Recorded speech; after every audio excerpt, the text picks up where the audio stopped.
ఇక గ్రామీణ వైద్యం అధ్వానం, దేశంలోనే రాష్ట్రానికి అట్టడుగు స్థానం, 0 మార్కులు. ఏ తెలంగాణ రైజింగ్ అని అన్నారు కదా ఇంతకుముందు, ఏం రైజింగ్? దేశంలోనే రాష్ట్రానికి 0, అట్టడుగు స్థానం అంట. 2022-23 గణాంకాల ఆధారంగా గ్రామీణ ఆరోగ్య మౌలిక సదుపాయాల సూచి విడుదల. 28 రాష్ట్రాల్లో అధ్యయనం. టాప్లో అరుణాచల్, కేరళ. తెలంగాణలోని సిఎస్సిలో మౌలిక వస్తువుల కొరత. తెలంగాణలో ఉన్నటువంటి మండల స్థాయిలో, ఇంకా మండలంలో లోకల్లో ఉన్నటువంటి స్థాయిలో ఉన్నటువంటి ఆరోగ్య కేంద్రాల్లో అసలు ఏం లేవు. వీల్ చైర్లు ఇరిగిపోయి ఉంటాయి, బల్లాలు ఖరాబ్ అయి ఉంటాయి. బెడ్ మీద పడుకోబెడతా అంటే బెడ్ మొత్తం చెదలు పట్టి ఉంటుంది, లేదంటే మొత్తం తుప్పు పట్టి ఉంటుంది. బెడ్షీట్లు ఉండవు, ఉతికేటోడు ఉండడు, ఆరేసేటోడు ఉండడు. ఇంజక్షన్లు ఉంటాయి, ఆ ఇంజక్షన్లు ఏడబడేయడానికి పడేయడం కోసం కూడా కనీసం గుంతు ఉండదు. ఏం అసలు ప్రాథమిక ఆరోగ్య కేంద్రాల్లో ఉన్నంత అత్యంత దారుణ దుర్భర స్థితి ఎవడు పట్టించుకోడు. ఇక రాష్ట్రంలో 28 రాష్ట్రాల్లో అరుణాచల్, కేరళ మీద కామెంట్లు చేసేటువంటి వాళ్ళు ఉంటారు చాలామంది. కేరళ మీద కమ్యూనిస్టుల మీద కామెంట్లు చేసేటువంటి కమ్యూనిస్టు ఏమంటారు, కమ్మిగాళ్ళు అంటారు కదా, కమ్మిగాళ్ళని చూసి నేర్చుకోరు పోయి. వాళ్ళ రాష్ట్రాల్లో వైద్యం అత్యంత గొప్పగా ఉందని చెప్తున్నది. మరి మీ ప్రభుత్వం వచ్చింది కదా, ఈ సంవత్సరం ఎంత అభివృద్ధిని చూపిస్తారా? 12 ఏళ్ళుగా నరేంద్ర మోడీ దేశంలో అధికారంలో ఉన్నాడు.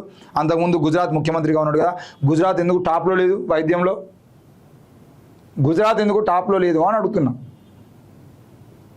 నరేంద్ర మోడీ గారు గొప్ప విజన్ ఉన్నటువంటి నాయకుడు కదా, మరి ఆ నాయకుడుగా ఉన్నటువంటి గుజరాత్ వైద్యంలో ఎందుకు ముందు వరుసలో లేదు, టాప్ 1లో ఎందుకు లేదు?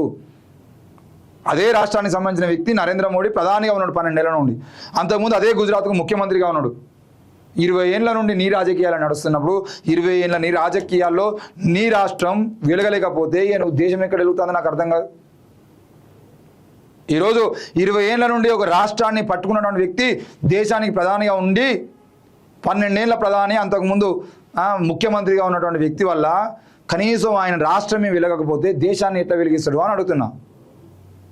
గుజరాత్ కదా విద్యలో, వైద్యంలో, సౌకర్యాలలో అత్యాచార కేసుల్లో వెనుకబడిపోవడము, అంటే అత్యాచారాలు తగ్గడము, గంజాయి తగ్గడము, ఉద్యోగ అవకాశాలు మెరుగుపడటము, విద్యార్థుల జీవితాలు బాగుపడడం లాంటి రంగాలలో ఏ రంగం చూసుకున్నా కూడా అన్ని రంగాల్లో ఉపాధి, ఉద్యోగాలే కాకుండా అన్ని రంగాల్లో ముందు వరుసలో ఉండాల్సినటువంటి రాష్ట్రం గుజరాత్ కదా. మరి ఎందుకు గుజరాత్ లేదు? ఎందుకు కేరళ ఉన్నది? ఇప్పుడు అర్థం చేసుకోవాలి. దిమాగి నక్సల్స్ మాట్లాడేటోళ్ళు దిమాగి నక్సల్స్ అంటే మెదడు ఉన్నాడు దిమాగి నక్సల్ అవుతాడు, మెదడులో ఉన్నాడు ఇంకో ఇట్లా భక్తులు అవుతాడు.